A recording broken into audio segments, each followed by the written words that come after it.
そうと思うのが一番なんていうかですよね。そりゃそうなんだよね。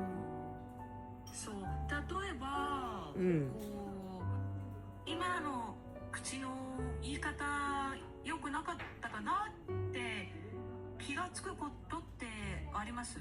あるあるある。どういう時が多いですか？お前とか。そうなんですね。俺もさ妹にさそんなさ口悪い子になってほしくないからさ